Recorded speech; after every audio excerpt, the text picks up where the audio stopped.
Memphis. I love Walking Memphis, in mate. Memphis. I fucking love Memphis. Walking with my feet heavy off the bed. Hello and welcome back to Transfer Review, where Pat and I scrutinise some of the week's hottest transfer topics. Pato starting with your beloved Gooners this week, and it's Stefan de Vrij to Arsenal for £40 million. Ooh, what a fee. From Lazio, what do you think? Look, I'd love another Dutchman at the Arsenal, and Stefan de Vrij might not be a bad fit. Corriere della Sera say that he would cost €40 million. Now, he's made 13 appearances for Lazio this season as the Roman club have climbed to 4th, and his numbers look pretty decent. 2 tackles a game, 2.8 interceptions, 3.7 clearances, and he only makes 0.6 fouls. That's pretty good for a centre-back, and you know who those numbers sound similar to? Giorgio Chiellini of Juventus. Not bad at all. He's still just 24 years old, but he's experienced at the international level and obviously in a top league, so it'd be a good fit in that way as well. Now, Lazio are a pretty solid defensive unit. They concede about 12 shots a game, which is fewer than City rivals Roma, who are obviously challenging for the title. They also put in 23 more tackles, so this is a side that likes to aggressively get out to players and try to win the ball. As we know with Arsene Wenger, he likes his defenders to step out of the defensive line and try and do the dirty work, like Laurent Koscielny, Gabriel and Mustafi. They're all quite similar in that regard. Now, Lazio actually have a pretty good stable of defensive talent at the moment. They've got Hood, they've got Bastos, and de Vrij is the jewel in the crown. If you were going to go for anyone from that stable, it would be him. And if Arsenal want another centre-back, this might be the right guy for them. Interesting, and here's a few reasons why that transfer probably won't happen, Pato. Club captain Per Mertesacker has recently signed a new 1-year contract, and with him, Gabriel and Rob Holding at centre-back cover, they're well stocked. Yeah. Aren't they, for backup for Koscielny and Mustafi? And it's well documented that Arsene Wenger prefers that 4-2-3-1 system. In fact, he hasn't strayed from that formation in 21 appearances this season. So unless he was going to unless he was going to change it up to a back three, then why would he sign a £40 million centre-back? At that price, he has to start. The money would probably be better spent elsewhere, maybe a long-term goalkeeping option. Peter Cech starting to show his age. You look at probably a wide man to replace Sanchez on the wing. Now he's staying at point man. Or a right-back cover for Hector Bellerin, maybe. Yeah, that's definitely a Because Gabriel weekend. has played out there recently. He's doing an okay job, but the likes of Rafinha's contract are coming to an end this season. He's linked with Arsenal a couple of years ago. Maybe he'd be a decent option going forward. Yeah, well, Arsenal definitely need some cover there, and so we don't see them focusing on a centre-back just yet. Stefan de Vrij, if you come to the Premier League, we're afraid that it's not going to be with the Gunners. Next up, we head off to Glasgow, and Man United are sniffing round Celtic's promising teenage left-back, Kieran Tierney. According to the Mirror, he would cost £10 million English. Why would they want him? And the rest, Pato. I will never forgive Manchester United for what they did to Liam Miller. Do you remember him? No, exactly. Huge name. Well, yes, Tierney has got the ears up of a number of massive clubs. Bayern Munich have been to watch him several times. Pep Guardiola has said he's a fan. Even Arsenal, Arsene Wenger, I think, has scouted him a couple of times. I think their ears were firmly pinpricked up after that lung-busting performance against Manchester City. And he did actually, this is one of the few things Ronny Deila got right. He replaced Aguirre, he was very defensively suspect, with Tierney last season when he was aged just 17, 18, and he made 33 appearances. And even in his 17 appearances so far this season, he's currently injured. He's matured a lot under Brendan Rodgers. He's getting forward quite a lot. He's got quick feet. He's just very athletic. The left-back situation has been problematic at the start of this season with Matteo Darmian deputising out there. But with Luke Shaw, as I say, coming back in, and he's contracted, for until 2018, will they want to spend £10 to £15 million bringing in like for like? Well, yeah, exactly. I mean, if Man United have shown interest, then you think that they'd only follow through on it if they could get him at a reasonable price. Like for £10 million, maybe he'd be a decent backup to Shaw, certainly, and he might even push him for that first team place. But is Celtic really going to let him go for that? They've had a Champions League campaign, so they've got the European money rolling in. They've obviously got Moussa Dembele as well, so now they've got a bunch of assets they could feasibly sell. It looks like they might sell Izaguirre in summer, and that would allow them to keep Tierney, because his contract runs until 2021. They're not on the clock here. They can keep him for as long as they want. And as Chris says, Rodgers has massively improved him. He might well want to stay and see if he can take his game to the next level so that when he does join a club in one of Europe's big 5 leagues, he goes straight into the first team. look, they have looked also at Turkish international Hasan Ali Kaldirim. So it is possible that they're thinking about the long-term future and what will happen should Tierney go. But as we say, if Man United want him, they're going to need to stump up 15 to 20 mil, and you don't really pay that for a backup left back. Definitely not. Nah. Next up is walking in Memphis Depay, who might be going, according to Footy Mercato, to Lyon. Yeah. Man United currently holding out for the tune of 17.5 million. What do you think? I know you're a big fan. I think that's a pretty decent price for him. This is a guy who was absolutely outrageous in the Eredivisie before he went to Man United. He wasn't just a decent Eredivisie prospect, where we didn't know what way he was going to go. He was an absolute whirlwind. 22 goals, 5 assists in 33 games in the 14-15 season when they won the title, linking up with Jorginho Wijnaldum. He was having huge numbers of shots a game, producing key passes. He admitted he was shooting from all over the pitch, but completing tons of dribbles as well. And this is the kind of guy who's got every physical gift you could want. He's strong, he's incredibly fast, very, very skillful, good with both feet, and got a surprising leap on him as well.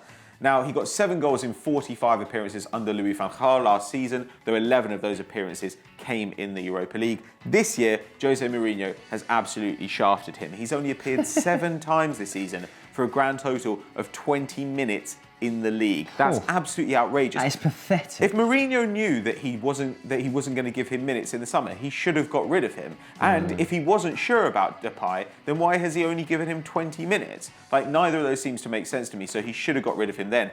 As it is, Lyon have now offered £13 million and United have said no.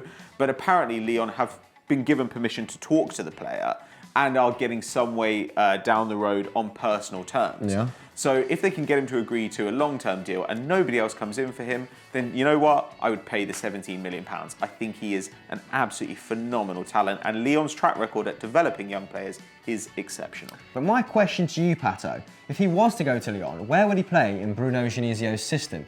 He plays a 4-3-3, and on the attacking left side, Cornet plays there, or if he reverts back to a 4-2-3-1, Valbuena plays there, who's got 4 goals in 7 starts this season, despite a couple of injury problems mid-September.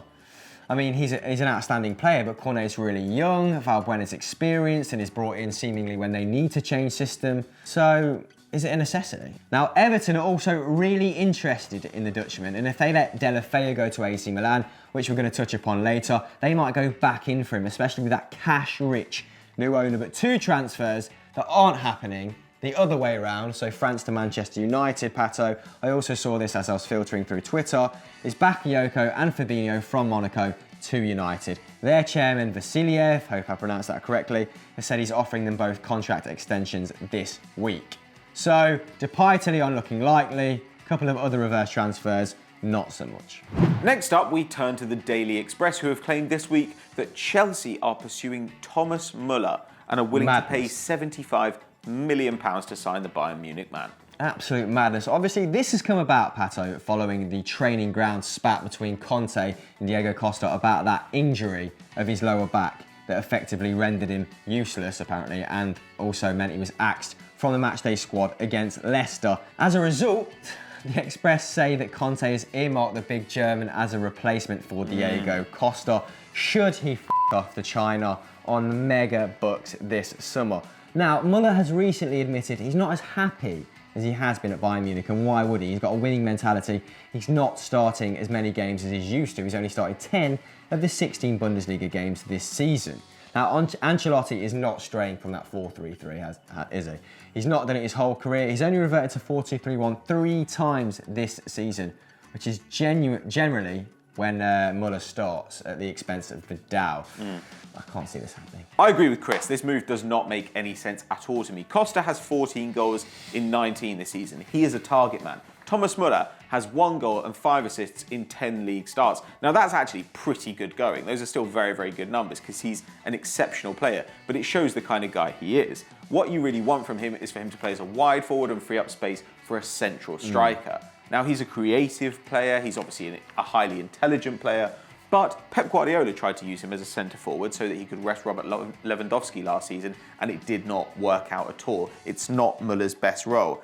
Now, Tianjin are apparently willing to pay £80 million for Diego Costa, but if Shut Chelsea up. spends £75 million on Thomas Muller, what are they getting in return?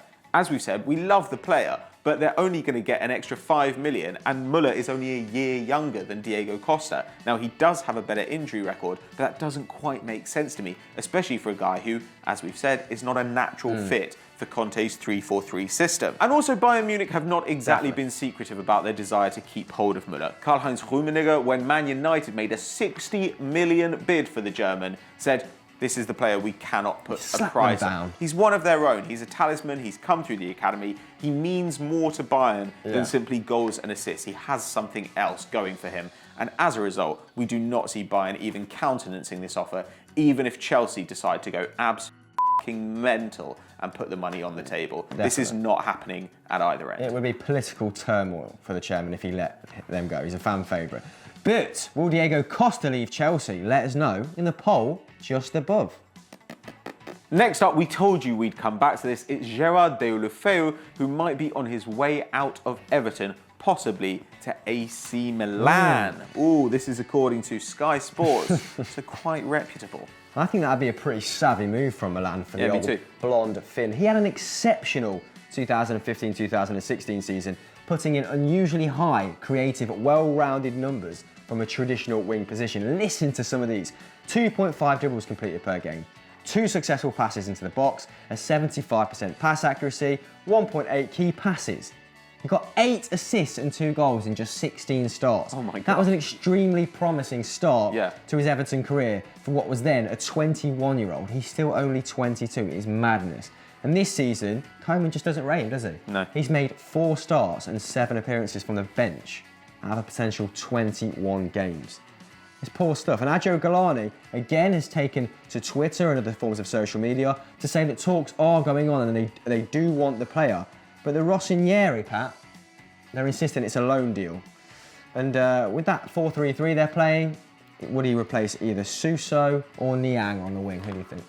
Well, who knows? I mean, Suso is obviously a guy they obviously pilfered off another Merseyside club. They got him from Liverpool a few years ago. They do need more creativity in that side, and we are hearing rumours that Niang might go elsewhere. Linked to Arsenal, I don't think that's going to fly, but West Ham have certainly been sniffing around as well. Yeah. Now, Deulofeu, as Chris says, 22 years old, incredibly fast, great feet, all the talent in the world. Seemed at one point to build up a really, really good understanding with Romelu Lukaku. But Koeman has decided not to use it, despite the fact that Yannick Bolasie is now sidelined until 2018. Yeah, it's now, true. If it is a loan deal, I'd expect it to be a loan with an option to buy. That's normally the way they do things in Italy. So if they could get a loan with an option to buy for something under 15 million euros, I think it's absolutely worth doing.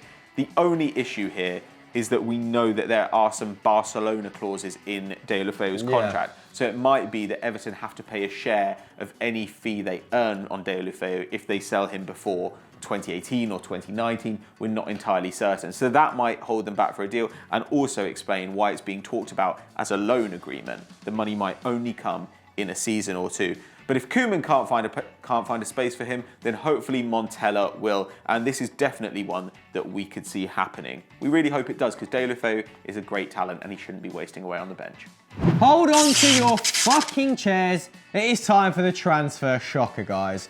Oh my goodness. It's a fan favourite, mate. And this week, I know I say the same thing every week. This one is actually genuinely shocking. PK to Chelsea. And it's the Guardian of all people reporting it. Nick Miller from The Guardian, to be more precise. He suggested that PK's wife, Shakira, first name, second name, she's fed up with life in Barcelona. Why? Of course. She's sick of all the tapas, mate, and the sangria. Bad food, the sea is right there, that's annoying. There's probably. too much beach, if anything. I mean, like, there's too much beach. It's warm quite a lot of the time, there's great cider, there's really good pork as well. You know, I mean, what are you going to do? Rubbish. She wants to move to London. She wants to move to London. And get this tube cough, which I've got. Maybe she wants to go to the chicken shops of London. And this is a view actually supported by Luis Mascaro, who wrote in an issue of Sport, so this is a Catalonian paper, that there is a rancid campaign against PK. A rancid campaign? Yeah, run by the media outside of Catalonia. But to be honest, PK he exacerbates that situation. Yeah, definitely. He tries to build this up all the time. He is genuinely a dick. Like, whether you think he's a good player or not, and he is a good player, he is clearly an arsehole as well. He spat on one of Spain's backroom staff. He threw a toilet out of a window. This is a guy who's fucking 29 years old. Grow up, you knob. Let's go down the why not route. I mean, he's hitting really good numbers at Barcelona this season, despite all his kind of, tantrums and whatnot. He's putting in 2 tackles a game. He's completing 7 long balls, which is the same as like Alderweireld at Tottenham. And they're heavily reliant on him spraying that ball around. He's completing 3.8 clearances, 1.7 interceptions, and he wins the most aerial duels in the side. It's not a massive back four, is it, with Sergio Roberto, Jordi Alba? I don't think Umtiti's even the biggest. No. Maybe just over 6 foot. But yeah, he's also part of a Barcelona defence this season, which has got the joint best goal difference in the league, obviously with Real Madrid. It's plus 30. They've got 4 clean sheets in the last 10, so they're not going bad there. Mm-hmm. And he has an awful lot of responsibility, doesn't he, in that back four? Yeah. Now Carlos Puyol isn't there, who, shaped the defender that PK has gone on to be. He's got to do the same thing effectively with Umtiti, who I don't think any of us are expecting to make as many starts this season as he has, or to become as an essential part of this back four as he has, similar to Bailly at Manchester United. I mean, only Mascherano can drop back into that back four, can't he, to partner PK any more so than, anyone else in the squad. But Lucho's under massive pressure as well. Why would he get rid of his pivotal centre-back? Yeah. He's asking to be sacked. Selling a Catalonian, when Catalans are already on your back, wouldn't advise it. So, yeah. Nonsense. Stupid. He's staying at Barcelona. We've already spent too much time on it. Whatever. End. Shocker. So that was transfer review, guys. Have we missed any bullshit? Let us know your favourite bullshit in the comments below, and maybe we'll discuss said bullshit on Twitter.